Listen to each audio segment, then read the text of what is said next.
Hey everyone, real estate ladies of North Atlanta. And boy, Sue and I have a treat for you. We have Jay Kaplan, and he is with McMichael and Gray in Alpharetta, Georgia, and he is fantastic. So we are so excited to hear and talk with him today. So Jake, welcome.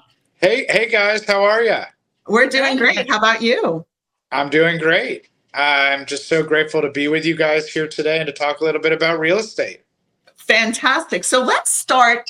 Our viewers really want to know is, can you walk us through the typical closing process in Georgia from start to finish, behind the scenes, however you want to give us, because we know every state is different and we'd love to our viewers to know about Georgia. Sure. The first thing, of course, that's always going to happen is we are going to get sent the contract, right? And you're going to work with your agent, you're going to work with your lender, you're going to get pre-qualified, and then you're going to agree to a contract. Once the contract is sent to us, we're going to open a file on our end, right? And when we open a file, we immediately order something called the title report, right? And that is a report that is created by a third party. We call them a title abstractor. And they're actually going to send someone to the local courthouse. That's usually where the records are kept.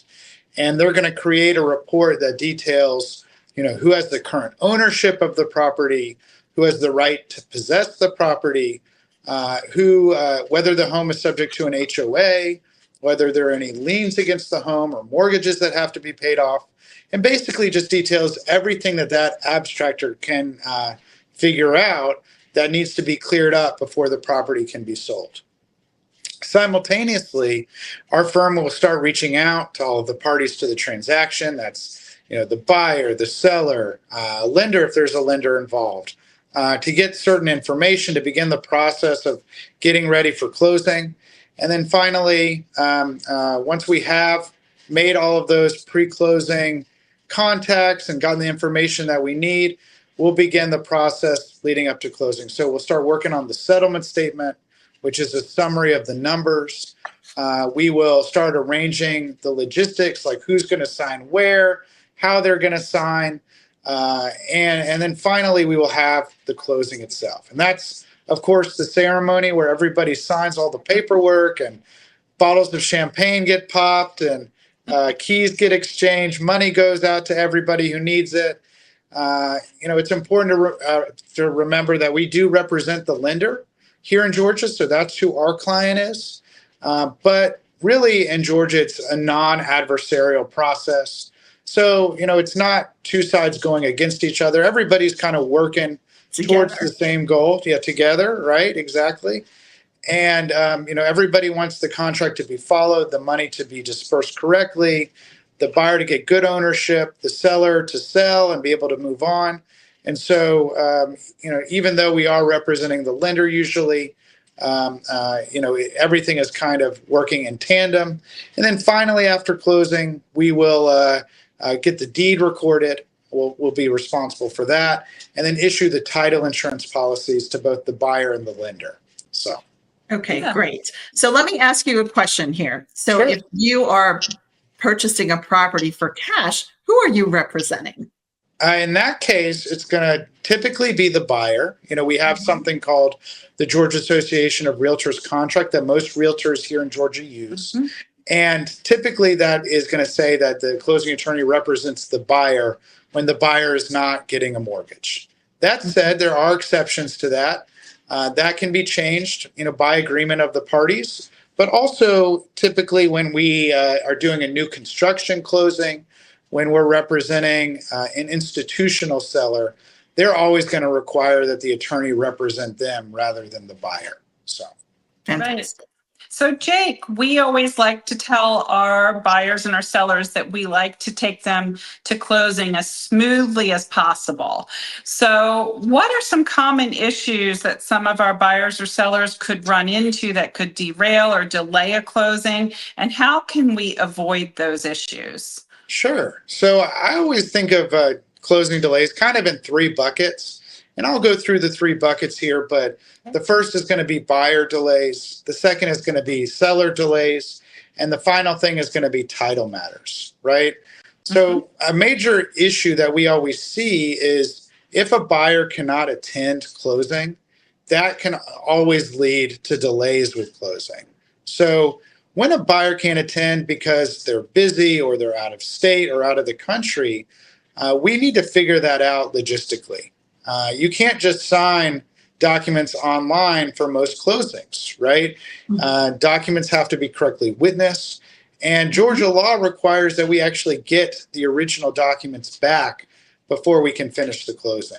So if somebody is in China, for example, they're actually going to have to go to a specific place to get the documents signed, sign in front of specific kinds of people, right? And what I mean by that, and I'll get into this a little bit later, is specific kinds of witnesses to the documents. And then the documents are going to have to be shipped back to us, right? And, you know, if you haven't planned for that logistically, it's not easy to get the appointments to have the signing, right? And then if you're sending documents back by DHL, by FedEx, by UPS, you know, that can take some time, you know, usually a few weeks. And I have had cases, unfortunately, where those documents, when they're on their way back, they get lost. So that we have to start the whole process all over again, right? And so it's just definitely something that needs to be planned for.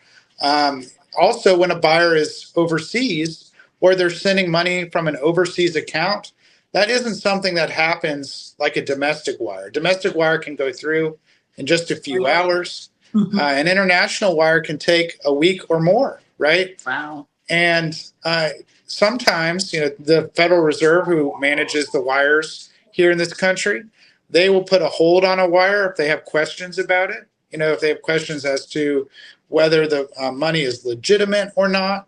And so that can take even more time. And so what can a buyer do to avoid these delays? They can confirm with the attorney and their lender as soon as possible if they cannot attend the closing. They can send their money as early in the process as possible. And of course, you know, the more notice we have to those things, the better. Seller delays are very similar to buyer delays. You know, if a seller is overseas or out of state, that's something we need to know about. In addition to that, though, sellers have to provide us with certain information. You know, are they a U.S. citizen? Are they a permanent resident? Are they not a U.S. taxpayer? Are they not a Georgia resident, right? Are they involved in a bankruptcy? Are they aware of any liens or lawsuits against them? These are all things that we're going to ask a seller so that we can, you know, get on with the process of resolving those issues. So what can sellers do? They need to communicate their situation to us as quickly and as early as possible in the process so that we can address it. The later we find out about something, the higher the chances are that there's going to be a delay with closing. And Yeah, that was great. I mean, those are great reasons why things are delayed. But what about a lender delaying things? Right. No, You get a lot of that. That's a good point. So, you know, we do see a lot of delays with lenders, right? And, you know, a lot of times there's going to be delays that are the lender's fault. So if you're getting like an FHA loan or a VA loan, you know, FHA is the Fair Housing Administration. Usually that's for first-time home buyers. VA, of course, is the Veterans Administration. They guarantee certain loans for veterans. And they have to get a certain kind of appraisal done.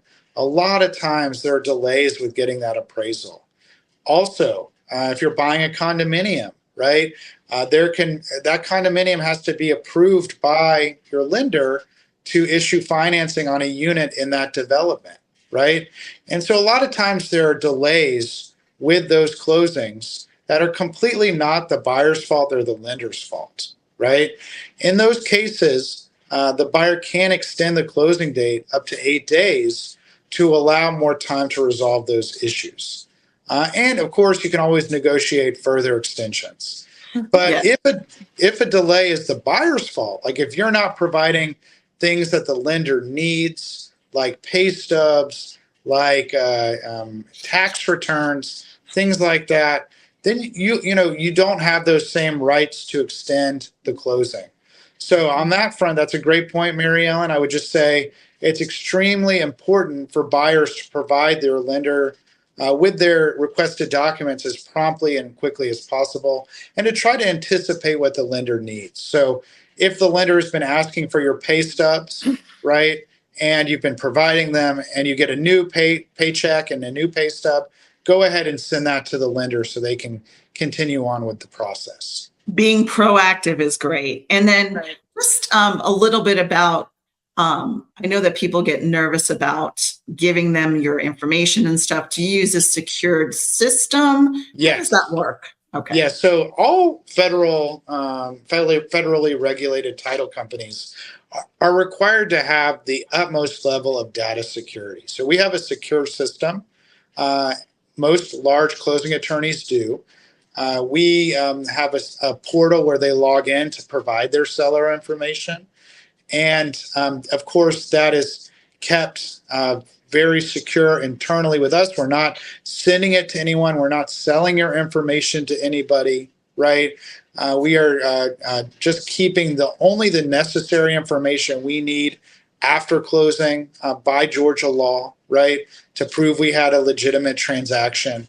But other than that, though, we are just keeping your information as secure as we possibly can.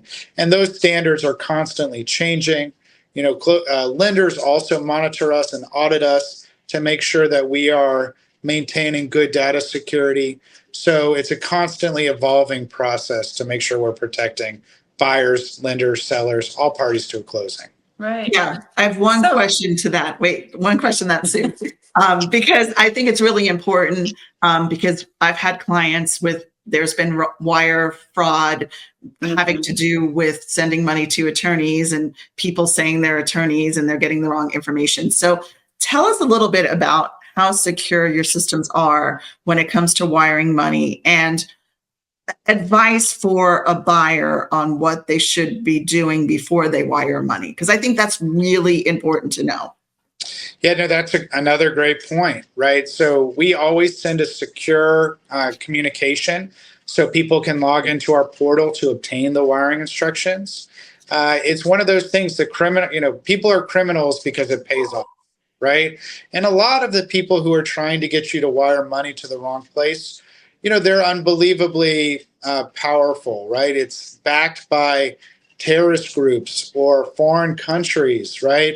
And sometimes they'll lay dormant. They'll hack someone's email and just monitor their emails just till that right moment, right, where they can jump in and try to confuse a buyer. I've been sitting at a closing table with a buyer sitting across from me and got an email purportedly from that buyer, right, saying from a seller saying I changed my wiring instructions and I want you to wire it here instead of where I initially told you, right?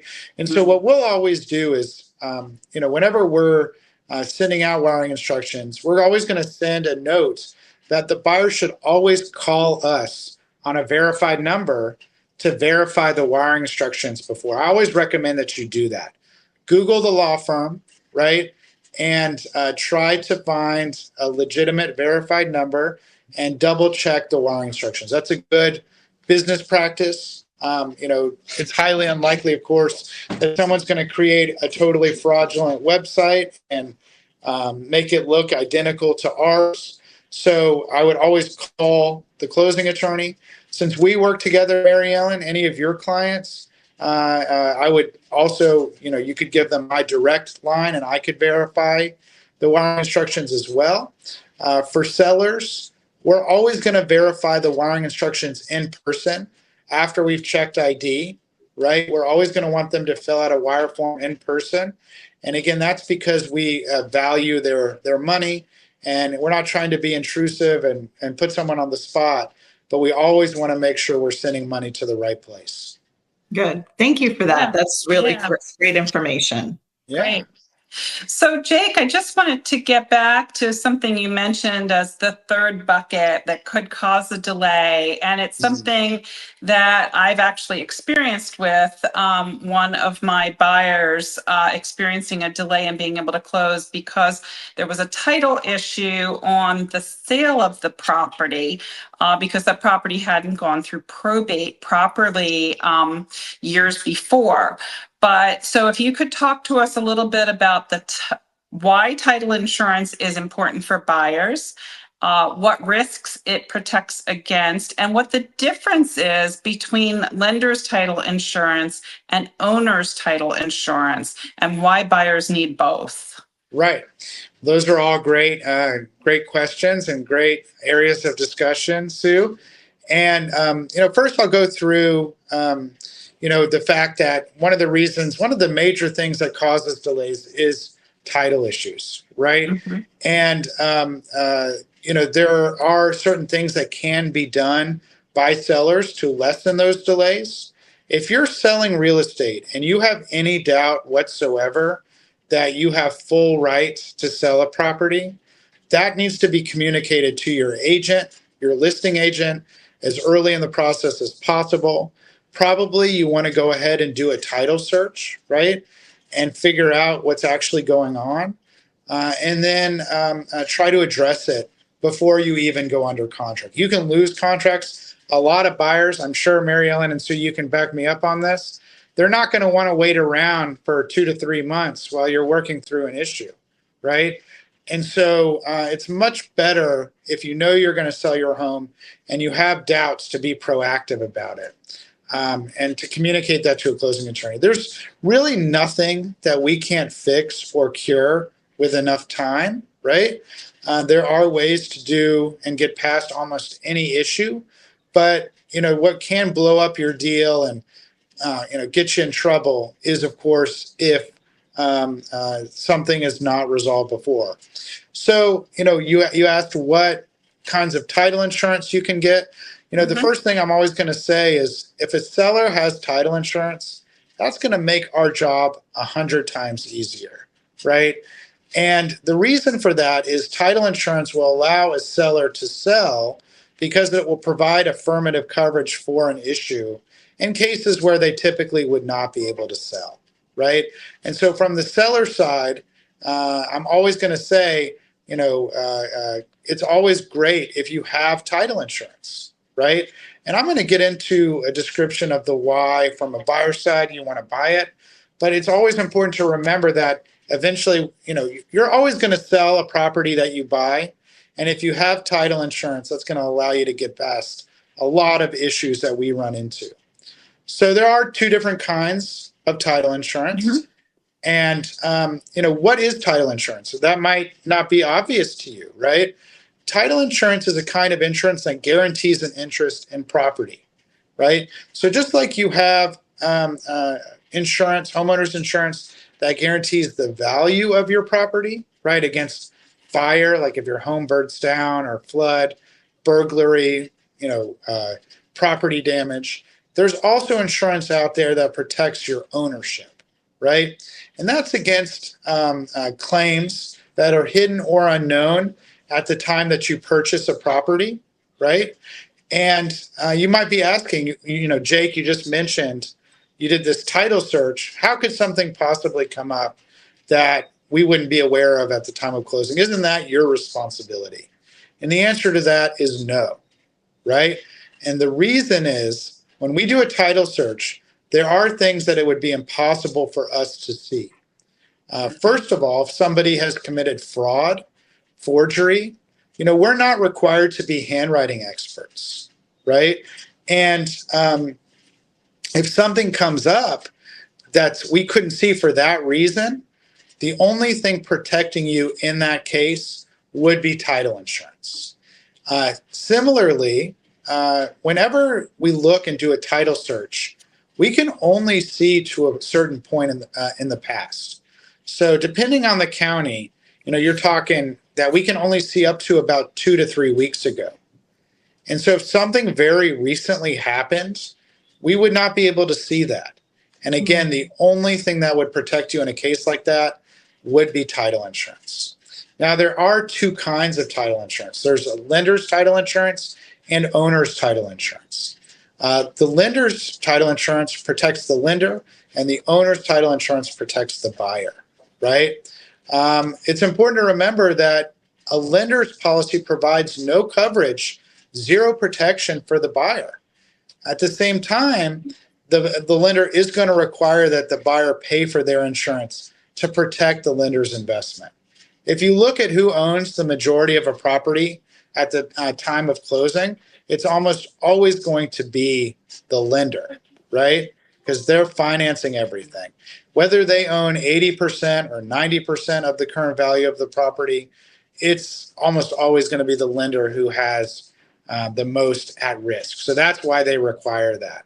The owner's policy is going to protect the buyer. The lender's policy will only come into play if there's something that threatens the position of the lender on the property. So small liens or even medium-sized liens that are junior to the lender's interest, that lender's policy is not going to do anything for you, right? It's the owner's policy would be what protects you in that case. And if you don't have that, if and when you decide to sell, you might have to pay a lien off, right? If there's a property line issue, someone's house was built onto your property, which is shockingly enough more common than you would think. I always say if you do 100 surveys of 100 properties in Atlanta, there's going to be title survey matters on maybe 95 of those properties of some kind, Wow. right? So something like that's not impacting the overall value of the property with respect to the lender's loan would be something that might be covered by an owner's title policy. Now, when you're looking at owner's title insurance, there are two different kinds of policies you can get. There's an enhanced policy and a standard policy. An enhanced policy is going to cover a wide variety, broad amount of issues. It's going to cover things even that come up after closing. So I'm sure we've all heard of home title lock, and that's a product that gets advertised. Basically, they monitor your title to make sure that there are no competing claims after the fact for a monthly fee.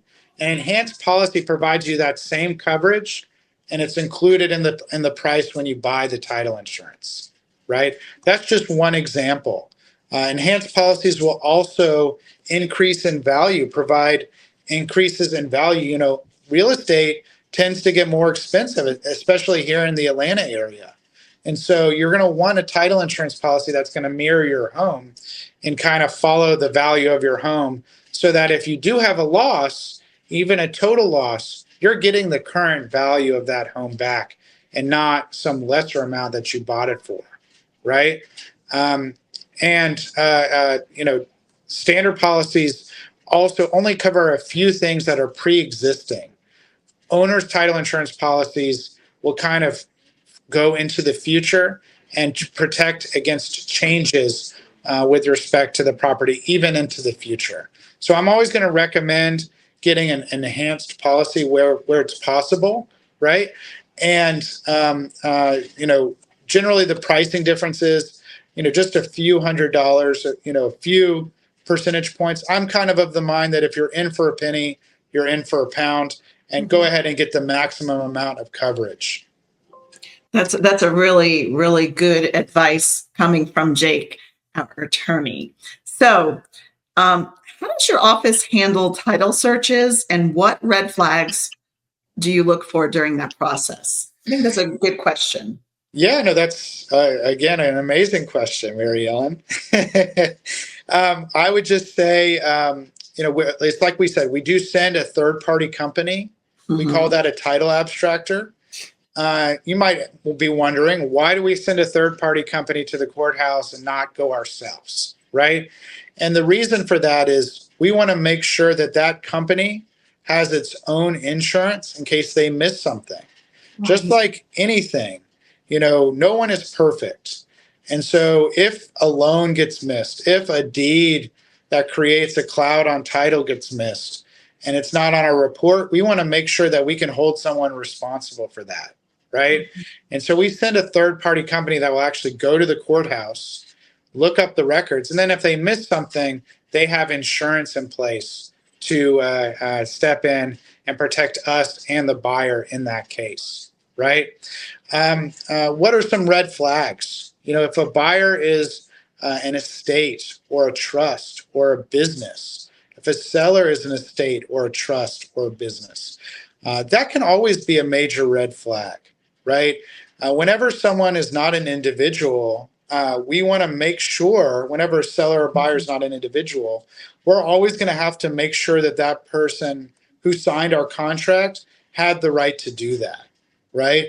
There is a ton of fraud around estates, trusts, and businesses, and people trying to impersonate someone else and trying to insert themselves and sell a property that a company owns without the owners of that company being aware of it. And so there's a lot of steps that we have to take in the title process and the closing process to make sure that the person who's signing has the right to do that. Finally, the other thing that I always want to mention is legal descriptions. And we see this a lot here in Georgia, if you're selling a property that hasn't been sold in a very long time, chances are that the description of the property, so that you could walk the boundaries of the property, is very vague, right? It might say from the tree on Jim Bob's land to, the well on Belinda's land, right? And neither of those landmarks currently exist anymore, right? Jake, real quick. Sure. I had that experience right now with a seller from last month. Same thing. It was like this property was like for 40, 50, 60 years. And it was like the same thing that we were having the problem with the legal description and the survey. Like you said, it was like with one tree to another tree. Exactly. And I just was like, wow. So it does happen still in 2025. So. It's crazy. I see it fairly regularly. I'll tell a quick story. I had a home that was selling with a vague legal description. Fortunately, in this case, the buyer got a survey. Oh, we lost him for a second. We'll get him back in just a moment. Anyway, so let's talk about yeah, so we could go ahead while we're waiting for Jake to come back and talk about the role of coordinating lenders, agents, and clients leading up to the closing date. Yeah, because that's pretty easy. Right. So, within, and closing attorney's office, such as McMichael and Gray, we're not going to be necessarily talking with Jake right up front. Hi, Jake. Can you see me? We got you back. To the next question. We started talking about what role your office plays in coordinating lenders, agents, and clients during the time leading up to the closing date. Yeah. So that's where we are. Sure. Do you want me to continue my story or do you? Yes, we want to hear your story because we got cut off and our viewers are going to be like, what's the story, Jay? So tell us the story. Yeah. So they built this pool. The seller had built this pool in the Georgia 400 public right-of-way, right? And it was not like it wasn't an above ground pool. It was like an in ground pool with, like the Playboy Mansion pool with like waterfalls and grottos and all of these things. And, I actually got in touch with the seller like 6 months to a year later. And they told me that, they couldn't buy the land from the Georgia DOT, Department of Transportation.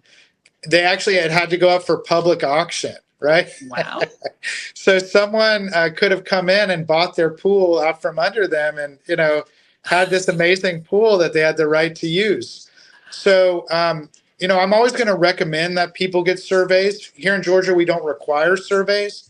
But, if you have a property that's a family property that hasn't been sold in a long time, one good thing that you should always consider doing is getting a survey, right? To,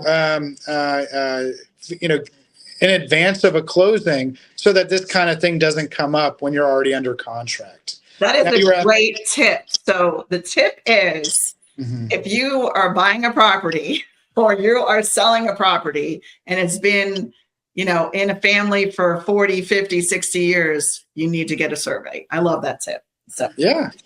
So the other question is that you were asking is, what role does our office play in coordinating with lenders, agents, clients leading up to the closing date? And, Right. I always think of us as kind of like the air traffic controllers, right? Oh, yeah, good analogy there. Yeah, we are kind of organizing the whole process, right?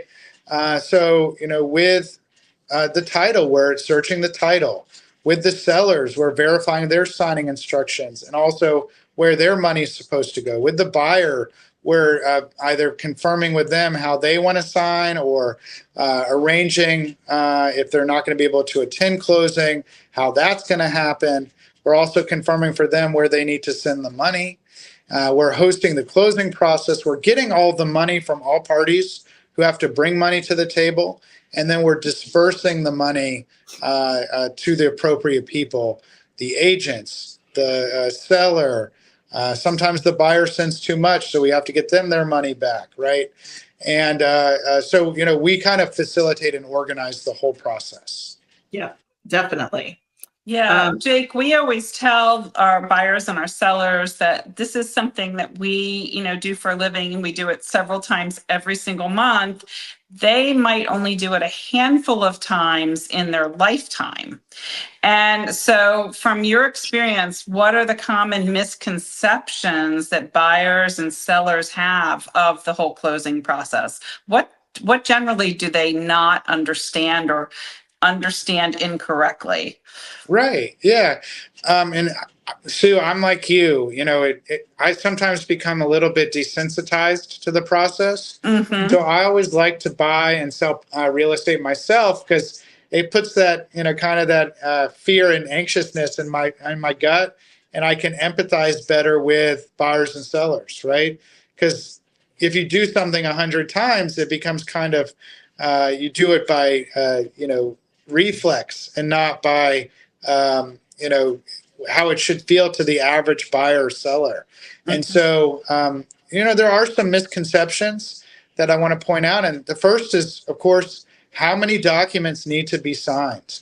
Whenever I come back into the room with that package of documents, and it really is, a package. We call it a closing package.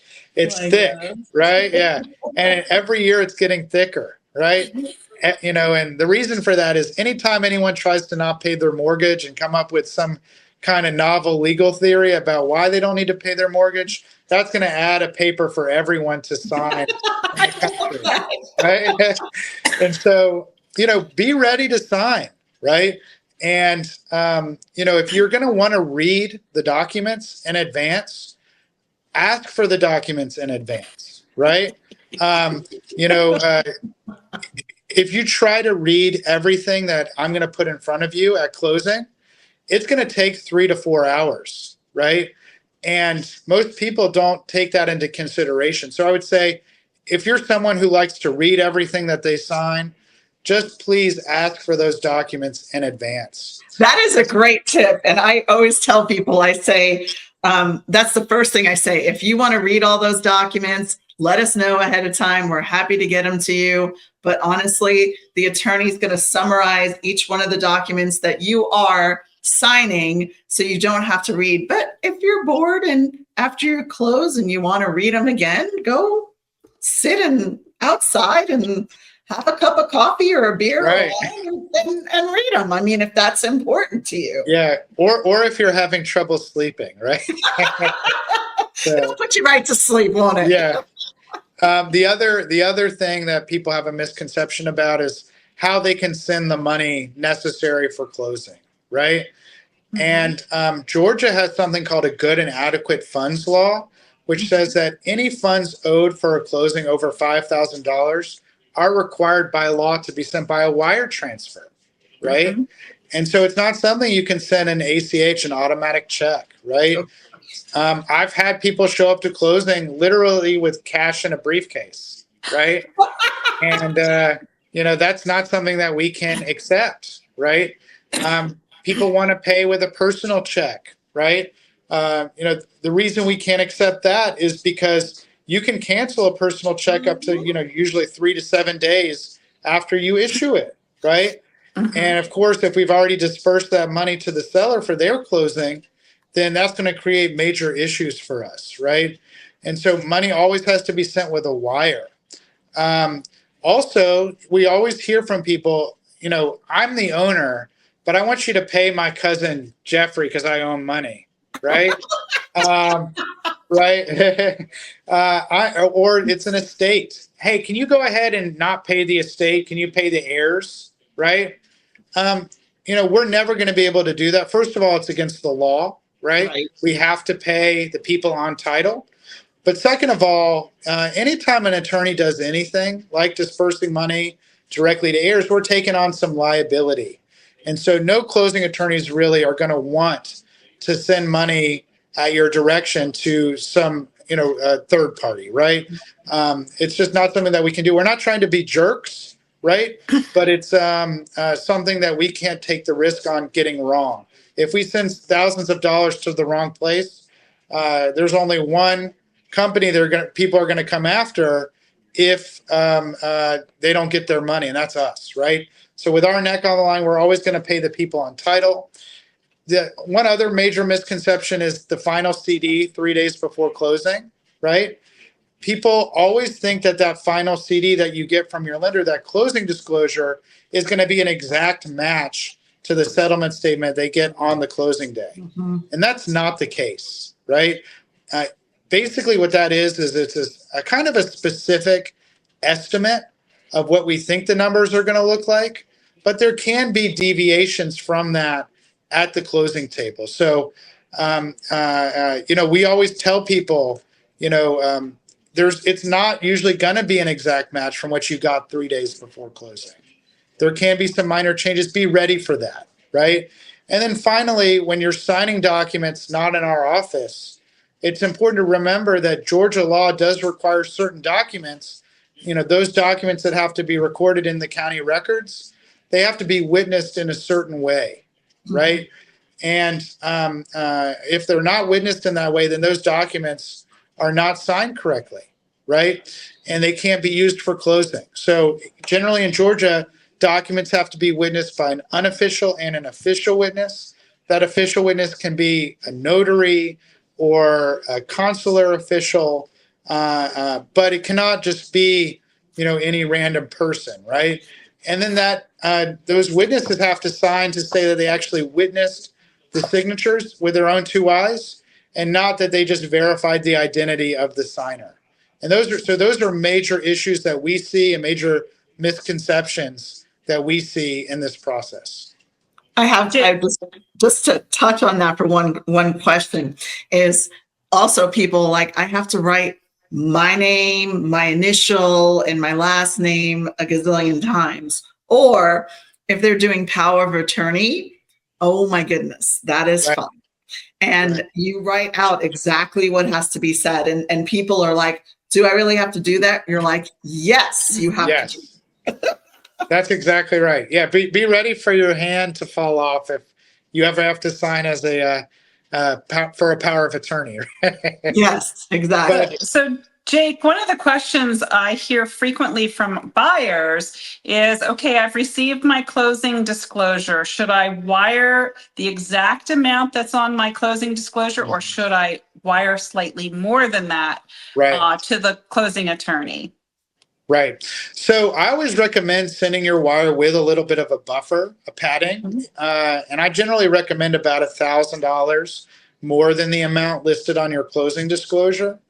And the reason for that is, first of all, if you overpay by even 1 penny, we have to refund that to you, right?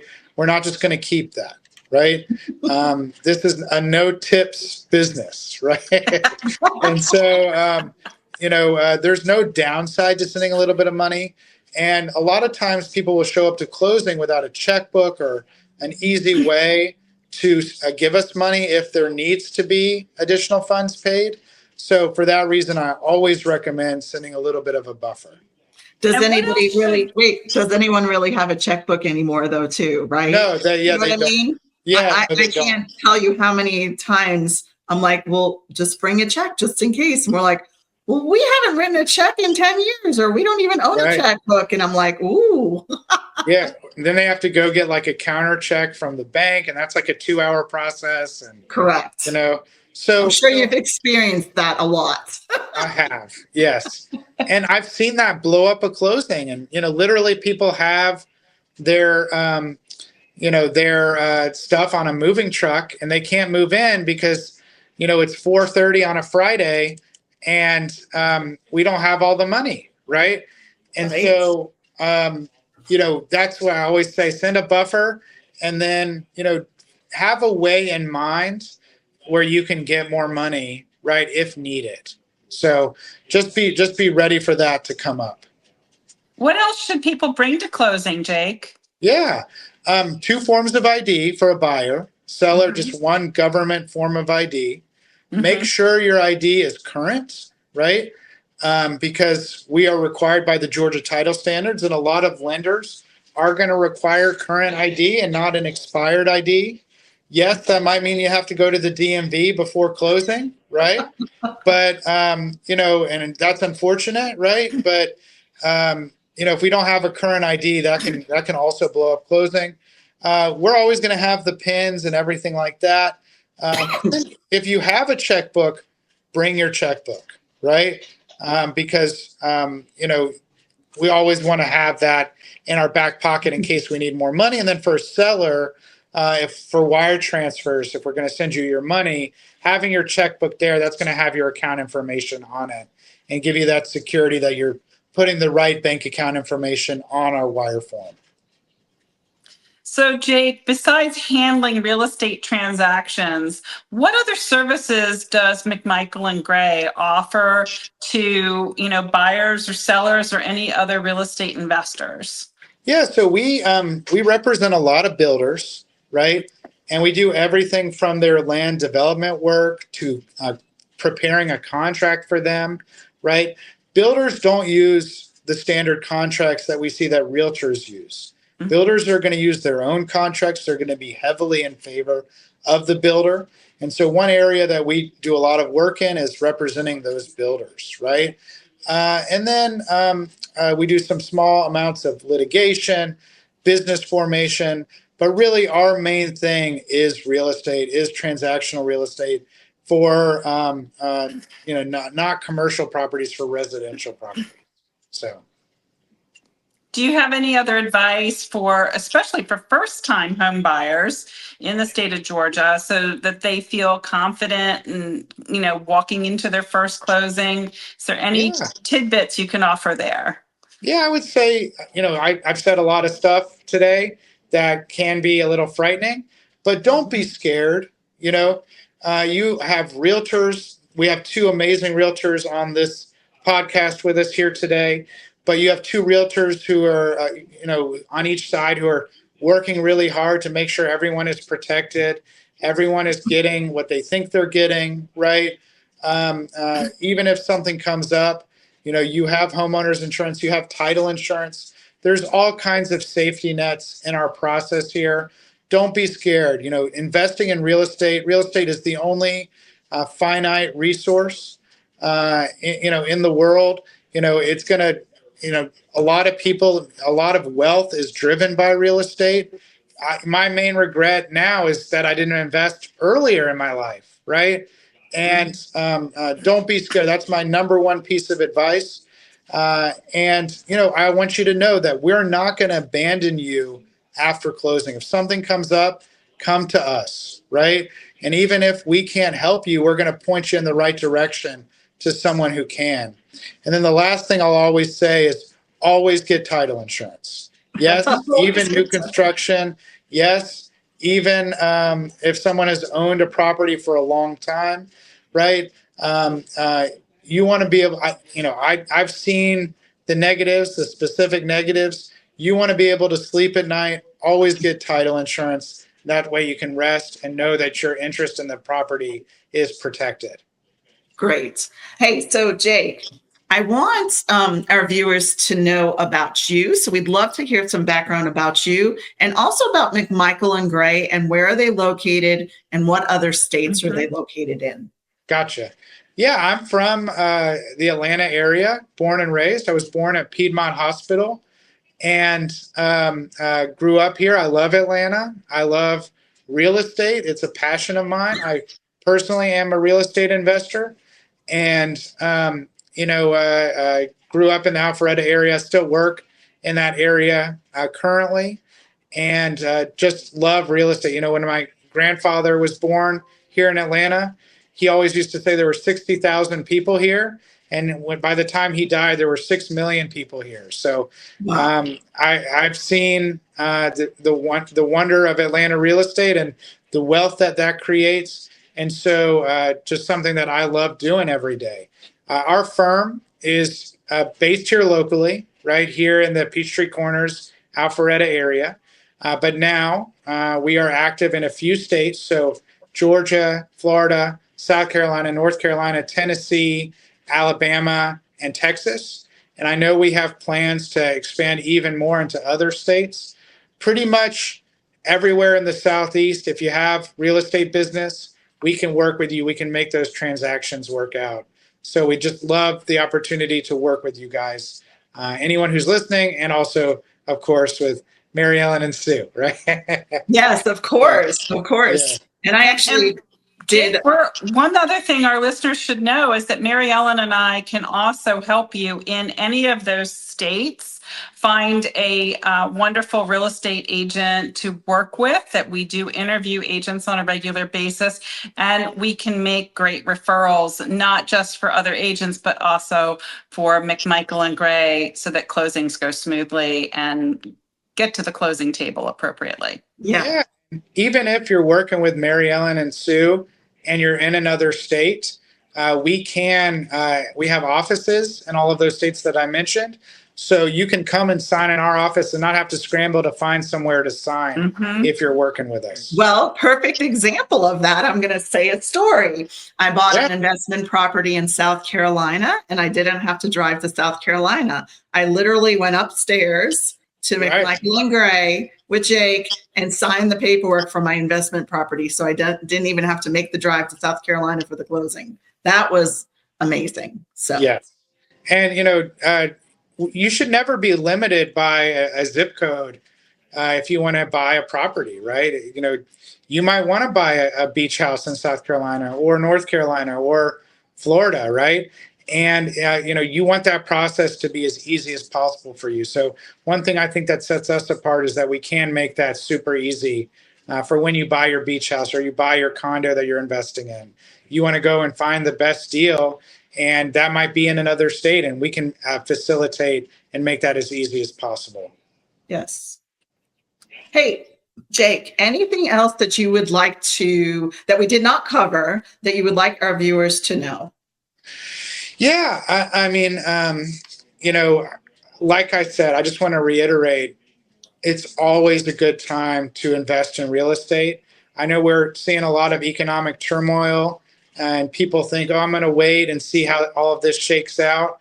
But, in my life, the best time to buy real estate, from what I've seen, is the current moment. That's always going to be the best answer, because the sooner you get that investment in, the sooner you can start getting appreciation on your investment, the sooner you can cash out and reinvest that money.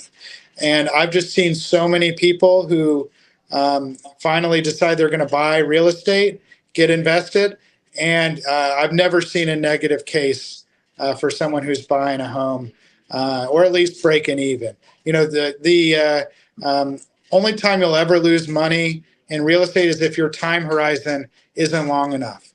There's never been a case where any real estate in the long run has lost money. So I would just highly recommend that you guys don't be afraid, that you get involved, that you get and start looking at real estate, and that you talk to these two wonderful ladies to help you out with that. Thank you. Thanks, Jake. Sue, do you have anything to add today? No, Jake, you've been amazing as usual. We appreciate you so much and thank you for your time and all of the valuable information that you provided for our listeners today is just, it's amazing. Yes, Thank really. you. I mean, you can just keep listening to this video and get so many great nuggets out of there. But I'd say, what's the one thing that I think Jake would say is get title insurance, right? Right. Yes, exactly. Well, I just want to say thank you to both of you. It's been an honor and a privilege to be with you here today and to talk with you both. All right. Thank you. Bye, everybody. Thank you, Jake. Bye. Bye.